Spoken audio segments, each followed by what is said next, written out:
우리는 이 본문을 통하여 앞서 두 번의 설교를 나눴습니다. 제일 먼저는 예수님의 전지하심을 살펴보았습니다. 특별히 예수님의 전지하심이 우리의 삶에 주는 의미 세 가지를 나누었습니다. 첫 번째, 예수님의 전지하시기에 우리는 예수님을 기쁘게 하는 삶을 살려고 애써야 합니다. 두 번째, 예수님께서 부족함 가운데서 헌신하는 우리의 헌신을 아시기에 우리가 그렇게 헌신할 때 우리에게 위로가 됩니다. 세 번째, 예수님께서 고난과 어려움 속에 우리의 상황을 아실 뿐만 아니라 가장 선하시게 인도하시기에 우리는 용기를 가지고 인내할 수 있습니다. 그리고 지난주에 우리는 예수님께서 나귀를 타신 것은 구약 예언을 성취하기 위함이라는 그 내용을 확인했습니다. 특별히 마태복음을 보면 마태가 구약 성경, 구약 말씀을 굉장히 많이 인용하면서 예수님이 바로 구약에서 예언한 그 메시아다라는 것을 강조하고 있었습니다. 그러니까 하나님의 그 약속이 예수님을 통하여 이루어지셨습니다. 하나님의 약속은 하나님의 시간과 하나님의 계획 안에서 반드시 성취된다는 것을 지난 시간에 나누었습니다. 그래서 아직 성취되지 않는 말씀, 특히 예수님의 재림에 대한 이 약속도 반드시 성취될 것을 우리가 기억하며 날마다 기다리고 소망하며 살아야 할 것을 말씀드렸습니다. 오늘은 마지막으로 예수님이 이 예루살렘 입성하는 장면을 통하여 예수님이 어떤 분이신지, 그리고 우리는 예수님을 어떤 분으로 믿고 따라가는지를 함께 생각해 보고자 합니다. 지난주에 예수님께서 나귀를 타고 예루살렘으로 들어가신 것은 1차적으로 스가랴 선지자의 그 예언의 말씀을 성취하기 위함이라고 우리가 함께 살펴보았습니다. 오늘은 우리는 그 선지자가 예언한 그 말씀을 다시 한번 보면서 그 내용에 대하여 조금 더 살펴보고자 합니다. 스가랴 선지자가 예언한 내용을 오늘 마태복음에서는 4절하고 5절에 기록되어 있습니다. 4절하고 5절 우리 다시 한번 읽도록 하겠습니다. 시작. 이는 선지자를 통하여 하신 말씀을 이루려 하심이라. 일러스되 시온 딸에게 이르기를 내 왕이 내게 임하나니 그는 겸손하여 나귀 곧 멍에 매는 짐승의 새끼를 탔도다 하라 하였느니라. 아멘. 우리는 이 내용 속에서 왕으로 오신 그 예수님이 어떤 왕이신지를 보게 됩니다. 우선 예수님은 나귀를 타셨다고 합니다. 그리고 실제로 나귀를 타시면서 예루살렘으로 입성하십니다.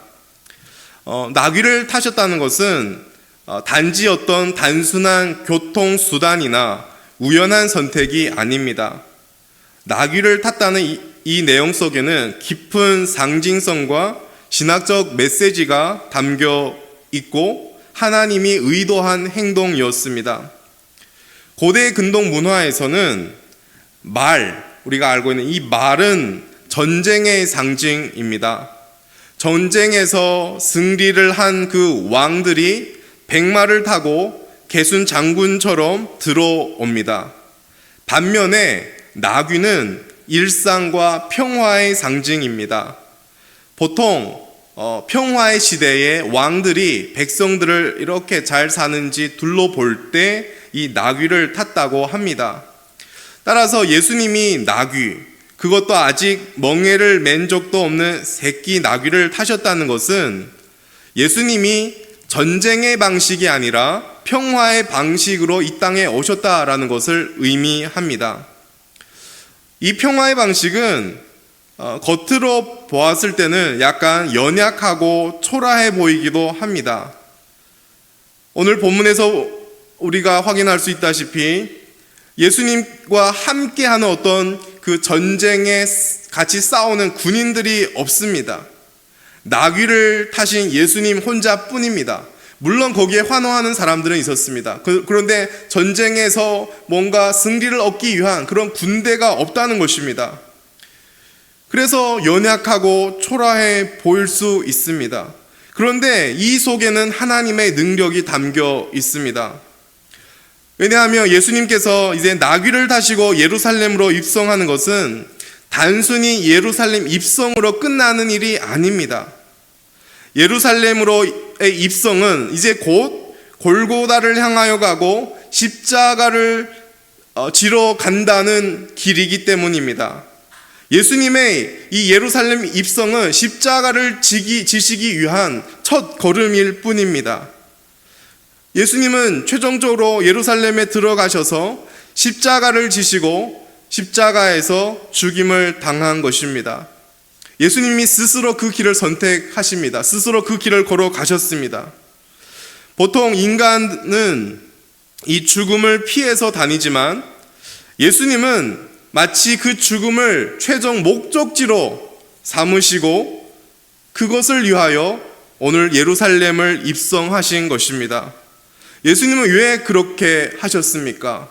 왜 죽음을 향하여 나아가셨습니까? 십자가의 이 길이 자기 백성을 구원하실 수 있는 구원의 길이기 때문입니다. 십자가가 죄와 죽음에 있는 인간을 구원하실 수 있는 하나님의 능력이기 때문입니다. 그래서 예수님께서 평화의 상징인 이 나귀를 타시고 들어가셨습니다. 또한 나귀는 짐을 지는 동물입니다. 예수님께서 나귀를 타셨다는 것은 또 한 가지 상징은 예수님께서 우리의 짐을 지시기 위하여 이 땅에 오셨다는 것을 의미합니다. 우리의 어떤 짐을 지시러 오셨습니까? 죄와 죽음, 우리의 타락과 우리의 고통을 예수님이 친히 짊어지시기 위하여 이 땅에 오셨음을 이 나귀의 모습을 통하여 우리는 보게 됩니다. 죄짐은 나귀가 질 수 있는 것이 아니라 오직 예수님만이 지실 수 있는 짐이었습니다. 예수님께서 저와 여러분의 이 죄의 짐을 지시려고 이 땅에 오신 왕이십니다. 이처럼 예수님은 우리의 죄를 짊어지시기 위하여 우리를 대신하여 십자가에 죽으시기 위하여 오셨습니다. 그리고 그 일을 이루시기 위하여 그 예수님께서 낮아지신 것입니다. 어떤 목사님의 말로는 하나님이신 이 예수님의 낮아지심을 예수님이 세포로 이 세상에 오셨다라고 말씀을 하시더라고요. 저의 생각을 좀 이렇게 깨는 말씀이었습니다. 원래는 그냥 사람으로 낮아지신 것도 낮아지신 것인데 세포로 이 땅에 오셨다는 것입니다. 그리고 그분은 마구간에 태어나셨습니다. 예수님은 하나님이시지만 하나님으로서의 많은 권리를 포기하셨습니다. 이것을 겸손이라고 합니다. 그래서 오늘 본문에서도 이렇게 말씀하시죠. 그는 겸손하여 나귀 곧 멍에 매는 짐승의 새끼를 탔도다. 사도 바울도 예수님의 겸손함을 빌립보서 2장 6절 8절에 이렇게 묘사하고 있습니다. 그는 근본 하나님의 본체시나 하나님과 동등됨을 취할 것으로 여기지 아니하시고 오히려 자기를 비워 종의 형체를 가지사 사람들과 같이 되셨고 사람의 모양으로 나타나사 자기를 낮추시고 죽기까지 복종하셨으니 곧 십자가에 죽으심이라. 쉽게 설명하면 예수님은 모든 사람 만물 위에 군림해야 하는 그런 왕이시지만 마땅하시지만 그런데 그 모든 사람 위에 군림하시지 않았다는 것입니다. 그 자리에서 내려오신 겸손의 왕이라는 것입니다. 그리고 여기서 겸손하다라고 표현했을 때 이 겸손하다의 그 헬라어 원어가 프라우스입니다. 이 프라우스라는 이 단어의 뜻에는 또한 온유하다라는 뜻이 들어 있습니다. 그래서 표준 새 번역을 보면 이렇게 이 구절이 번역되어 있습니다. 그는 온유하시오 나귀를 타셨으니. 그리고 실제로 제가 마태복음 또 5장 5절의 말씀을 또한 찾아봤습니다. 마태복음 5장 5절 말씀이 무슨 말씀이냐면 온유한 자는 복이 있나니 그들이 땅을 기업으로 받을 것이미요 입니다. 여기서 그 온유함도 이 프라우스입니다. 그리고 우리가 갈라디아서를 통하여 성령의 열매를 우리가 함께 그 설교를 통하여 들었는데 거기에 나오는 그 온유도 이 프라우스, 온유 이 뜻을 담은 단어입니다. 그러니까 이 겸손하다라는 이 뜻에는 겸손뿐만 아니라 온유함이라는 뜻도 포함되어 있습니다. 그리고 이 예수님의 온유함에 대하여 어떤 목사님은 이렇게 설명을 하고 있습니다. 예수님의 온유함은 자신이 가진 절대적인 권세와 신성을 포기하지 않으셨으면서도 그것을 결코 자기 유익을 위해 사용하지 않으신 자기 절제의 결과이다. 그리고 이 온유함은 아버지 하나님의 뜻에 전적으로 순종하는 모습에서 나온다. 즉 예수님은 겸손한 왕으로 낮아지셨을 뿐만 아니라 하나님의 뜻에 온전히 복종하는 온유의 왕으로 오신 것입니다. 예수님은 이 세상의 방식으로 이 세상을 구원하지 않으셨습니다. 인간은 스스로의 힘으로 무엇을 이루려고 하지만 예수님은 자기의 힘을 내려놓고 하나님의 방식으로 하나님의 뜻대로 일하셨습니다. 그것이 예수님의 겸손이고 온유하심입니다. 예수님은 자신을 낮추시고 자신의 권리를 주장하지 않으시며 하나님의 뜻 앞에 기꺼이 굴복하는 겸손하고 온유한 왕이십니다. 우리는 이런 왕의 모습을 이 세상에서 결코 볼 수 없습니다. 이 세상에서 우리가 보고 알고 있는 왕의 모습은 어떻습니까? 이 세상의 왕은 힘이 있고 권력이 있습니다. 그리고 이 세상의 왕의 그 한마디로 한 나라가 들썩입니다. 그 왕의 한마디에 모든 사람이 굴복해야 합니다. 역사의 기록들을 보면 모든 왕은 권력의 정상에 서 있었고 강한 힘으로 나라를 다스렸습니다. 그리고 전쟁으로 다른 나라를 정복했습니다. 역사석의 왕을 한번 생각해 보십시오. 알렉산더 대왕, 징기스칸, 진시황, 이들은 모두 칼과 말, 전쟁으로 영토를 확장을 했습니다. 그리고 자신들이 가진 그 힘과 권력을 과시했습니다. 그런데 예수님은 이 세상의 왕들과는 전혀 다른 방식으로 자신의 힘을 감추셨습니다. 세상의 방식은 힘의 다스림이지만 예수님의 방식은 온유와 겸손의 다스림입니다. 예수님의 왕되심은 십자가를 통한 왕권입니다. 칼과 무력이 아니라 자기를 내어주는 죽음으로 세워진 왕국입니다. 오늘 저와 여러분은 예수님의 십자가를 통한 이 왕권을 얼마나 이해하고 또한 따르고 있을까요? 어떻게 보면 교회에서조차도 성공, 권력, 영향력 중심의 사고방식이 스며들어 있습니다. 오늘도 많은 교회는 큰 교회를 꿈꿉니다. 학력이 높고 유명한 목회자를 요구합니다. 최근에 어떤 대형 교회 목사님이 사임을 하게 됐는데 그리고 또 어떤 새로운 목사님을 청빙했습니다. 그리고 알고 보니까 이력표가 굉장히 깁니다. 선교사 자녀로 태어났고 선교를 했고 공부를 엄청 많이 했고 엄청 유명합니다. 오늘 교회의 사고방식이 그런 것입니다. 유명하고 능력 있는 목회자를 요구하는 것이지요. 그리고 이 세상에서도 영향력이 있는 그런 리더들을 세우려고 합니다. 우리가 살아가는 이 시대는 교회에서조차도 큰 교회, 유명한 목회자, 능력 있고 영향력 있는 리더, 이런 것을 추구하는 그런 시대를 우리 또한 살아가고 있습니다.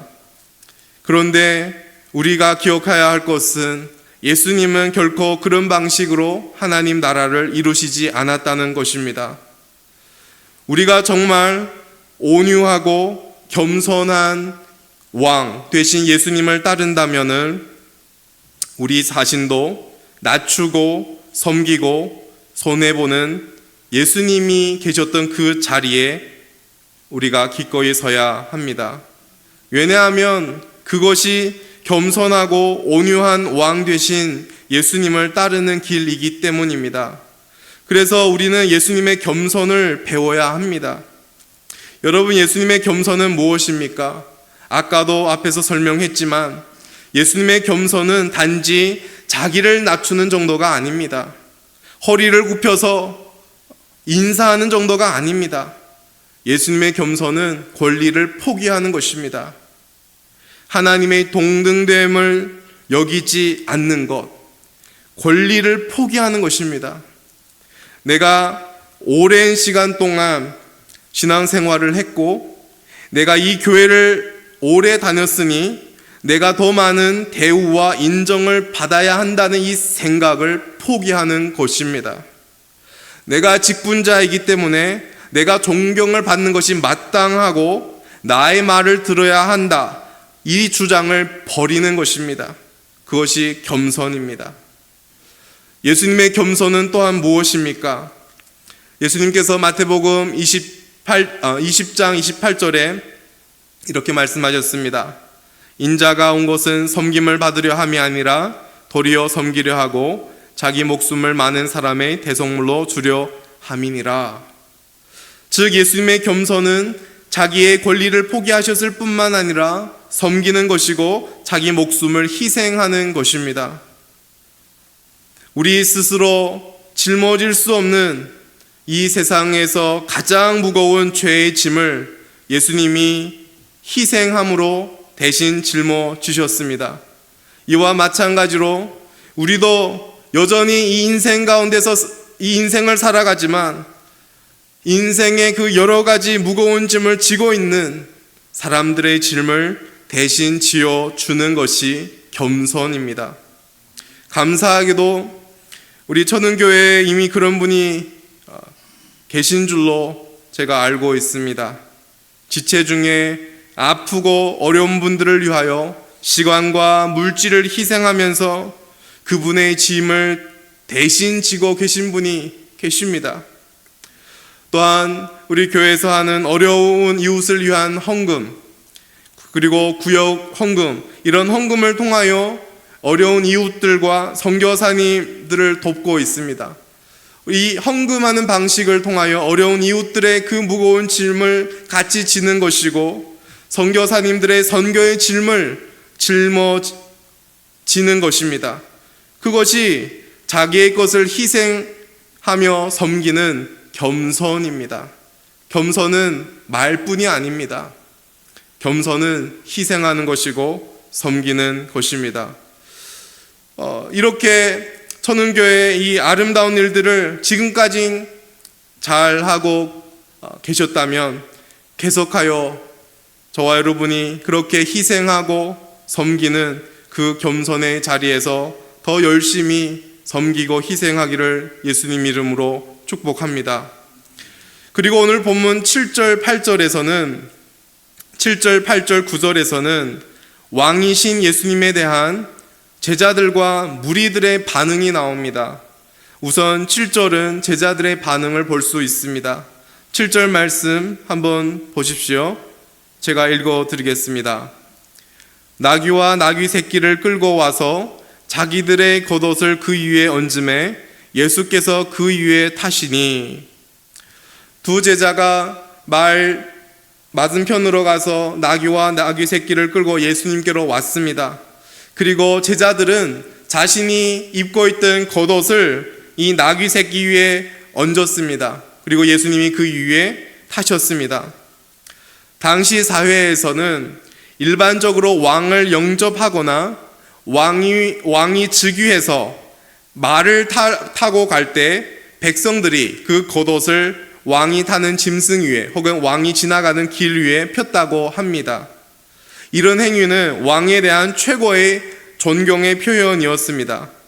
그러니까 지금 제자들은 왕이신 이 예수님을 생각하면서 이 예수님이 왕처럼 예루살렘으로 들어가는 이 모습을 보면서 최고의 경의를 표현하면서 자신들의 겉옷을 나귀 새끼 위에 얹고 예수님이 앉게 하신 것입니다. 그리고 무리들의 반응은 8절, 9절에 나옵니다. 8절, 9절 우리 함께 읽어보도록 하겠습니다. 시작. 무리의 대다수는 그들의 겉옷을 길에 펴고 다른 이들은 나뭇가지를 베어 길에 펴고 앞에서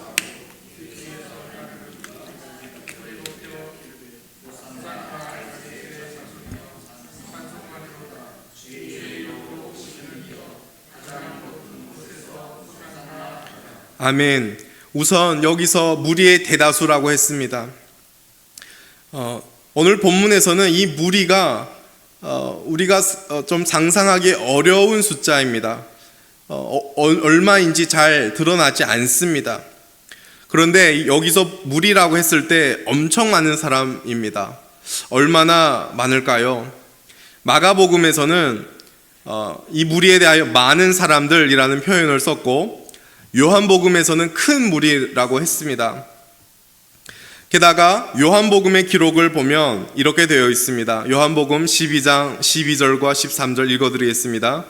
그 이튿날에는 명절에 온 큰 무리가 예수께서 예루살렘으로 오신다는 것을 듣고 종려나무 가지를 가지고 맞으러 나가 외치되 호산나 찬송하리로다 주의 이름으로 오시는 이 곧 이스라엘 왕이시여 하더라. 요한복음을 통하여 우리에게 주는 정보가 있는데요. 오늘 이 예수님이 예루살렘으로 입성하는 이 날은 6월절 전날이라는 것입니다. 6월절을 앞둔 기간이었습니다. 우리가 잘 아는 것처럼 6월절에는 유대인들이 세계 곳곳에 있다가도 6월절에는 모두 다 예루살렘에 모였습니다. 큰 절기이기 때문입니다. 그래서 지금 이때도 굉장히 많은 사람들이 이 예루살렘에 모였는데 어떤 학자는 이 당시에 그 인구수에 대하여 뭐라고 하냐면 약 270만 명이 되는 사람들이 지금 예루살렘에 모였다라고 말합니다. 그러니까 270만 명이나 되는 그 무리들을 우리가 상상해야 합니다. 그렇게 많은 사람들이 지금 예수님을 향한 반응을 우리는 보고 있습니다. 이들의 반응이 뭡니까? 270여만 명이 되는 그 사람들 중에 대다수는 앞서 제자들과 같이 자신들의 그 겉옷을 길에 폈습니다. 예수님을 향한 최고의 존경, 이 왕을 향한 최고의 존경을 표시했습니다. 그리고 또 일부분의 사람들은 나뭇가지를 베어서 폈다라고 말합니다. 아까 제가 읽어드린 요한복음에서는 이 나뭇가지가 종려나무가지다라는 것을 알 수 있습니다.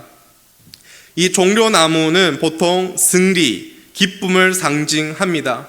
특히나 왕이나 전쟁에서 승리한 이 지휘관들이 돌아올 때 그리고 이들을 환영할 때 종려나무 가지를 꺾어서 길에 폈다라고 합니다.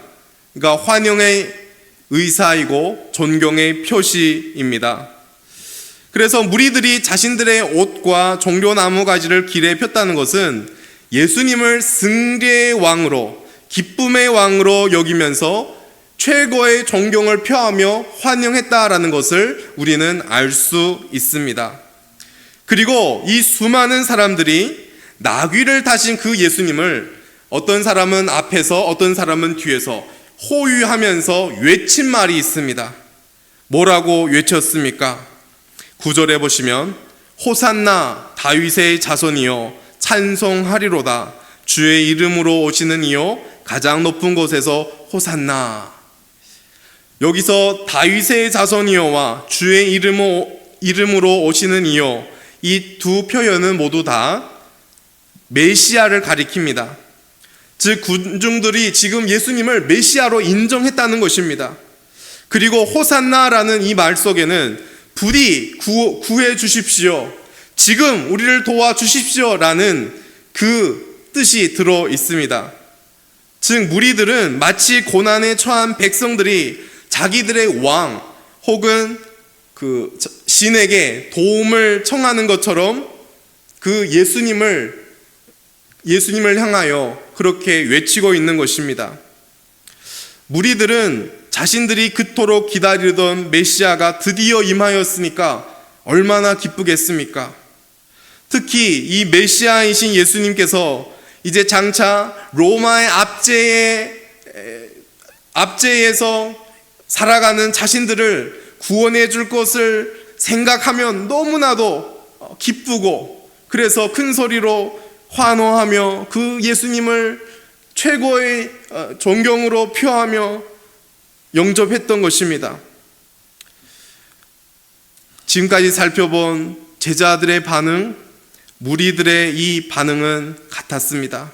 모두 다 예수님을 왕으로 여기며 최고의 존경을 표하며 환영한 것입니다. 이것이 어쩜 보면 마땅한 것입니다. 그리고 270만 명이나 되는 그 무리들의 주목을 예수님이 받고 있습니다.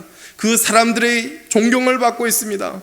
예수님의 인기는 극에 달한 것입니다. 그런데 여러분, 예수님이 붙잡히게 되면서 오늘 이 본문에 나오는 제자들과 무리들의 반응이 변하셨다는 것입니다.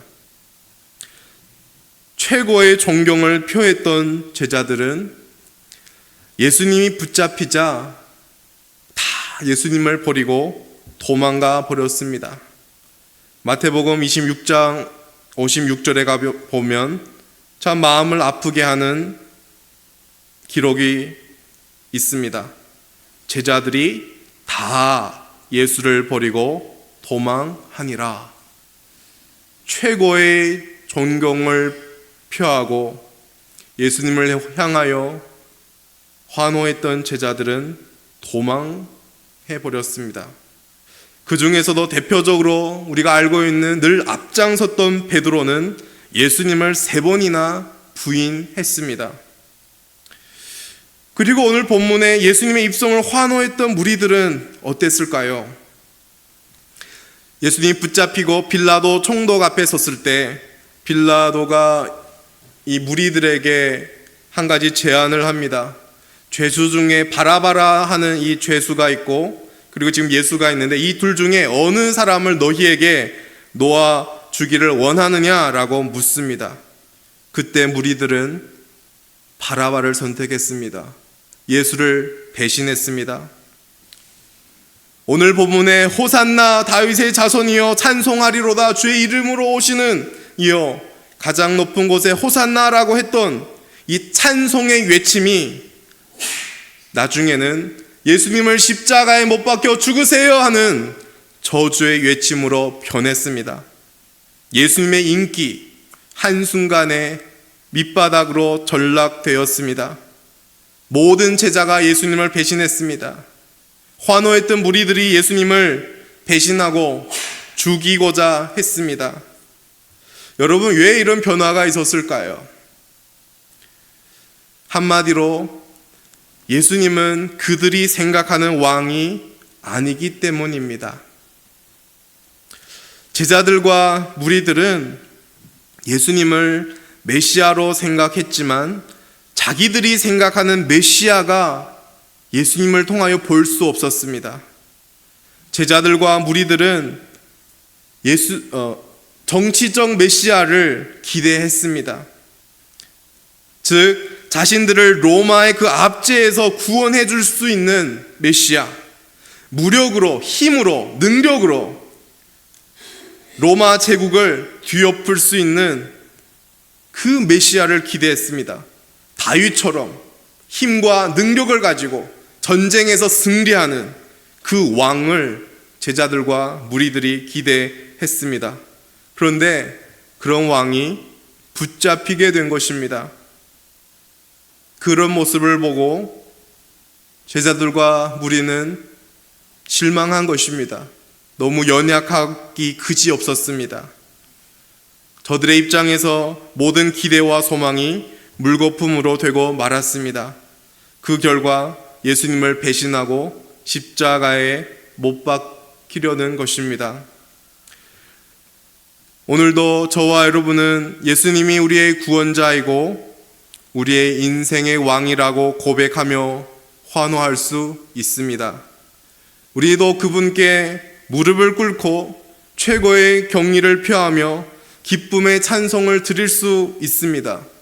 그러나 우리의 환호보다 더 중요한 것이 있습니다. 과연 저와 여러분은 예수님을 어떤 구원자로, 어떤 왕으로 믿고 있는가라는 질문 앞에 서는 것입니다. 예수님은 저와 여러분에게 어떤 구원자이십니까? 우리를 가난에서 구원해 주시고 고난에서 구원해 주시는 구원자이십니까? 혹은 우리를 질병에서 구원해 주시고 아픔에서 구원해 주시는 구원자이십니까?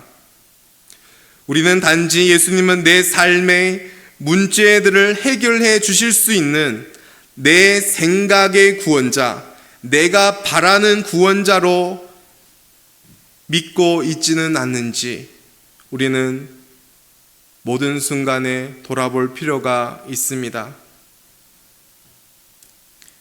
예수님께서 내 생각대로 내 인생의 문제들을 해결해 주시지 않았을 때 어쩜 우리도 제자들과 무리들처럼 예수님을 배신하고 예수님을 우리 삶에서 지워버릴 수도 있게 됩니다.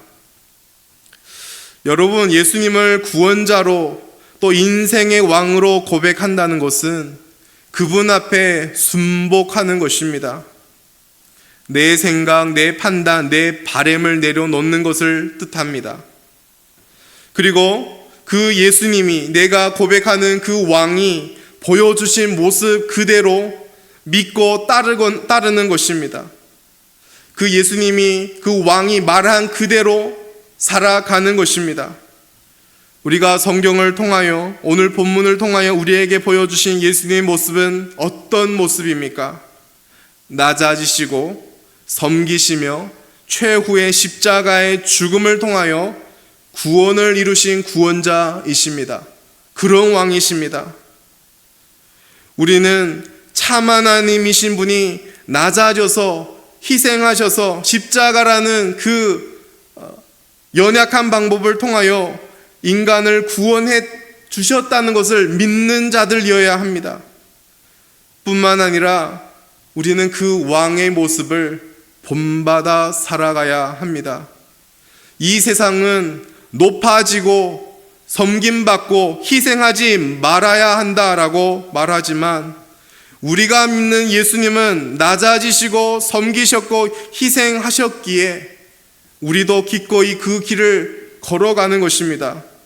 그 길이 우리가 고백하는 왕이 걸어간 길이고 이제는 그 왕을 따라가는 저와 여러분이 걸어가야 할 길임을 우리가 믿기 때문이지요. 세상이 보기에는 바보 같은 길입니다. 여러분, 예수님을 따르는 길은 세상이 볼 때는 바보 같은 길입니다. 그리고 여러분, 예수님을 따라 살게 된다면 그 길에는 인기가 없습니다. 오늘 예수님께서 한동안 인기가 최상급에 있었는데 내가 생각하는 그 예수님 내 생각하는 거 달랐을 때 모든 사람이 배신했습니다. 우리가 정말로 예수님을 따라 그렇게 살아갈 때 우리는 인기가 없습니다. 모든 사람들이 우리를 환영하지 않습니다. 그래서 세상이 보기에 바보 같은 길이고 패배의 길이고 인기가 없는 길이지만 우리의 왕이, 우리가 왕으로 고백하는 예수님이 걸어가셨기에 우리도 기꺼이 따라가는 것입니다. 예수님이 그 고난의 십자가의 길을 걸어가셨기 때문에 오늘날 저와 여러분의 구원이 있었습니다. 즉 예수님께서 십자가의 길을 걸어가심으로 저와 여러분이란 이 교회라는 열매를 맺은 것입니다. 오늘도 저와 여러분이 낮아지시고 섬기고 다른 사람을 위하여 희생하는 그 길을 걸을 때 저와 여러분을 통하여 많은 영혼들이 예수님을 믿고 구원받는 그런 열매들이 맺어질 줄 믿습니다. 그러니 어떻게 보면 세상이 보는 패배의 길, 바보의 길, 인기가 없는 이 길이 성경이 우리에게 알려주는 행복의 길이고 열매 맺는 길입니다. 사랑하는 전능의 형제 자매 여러분, 성경을 통하여 우리가 알고 보고 있는 이 왕을 따라 함께 낮아지고 섬기며 희생하는 이 길을 끝까지 걸어가기를 예수님 이름으로 축복합니다.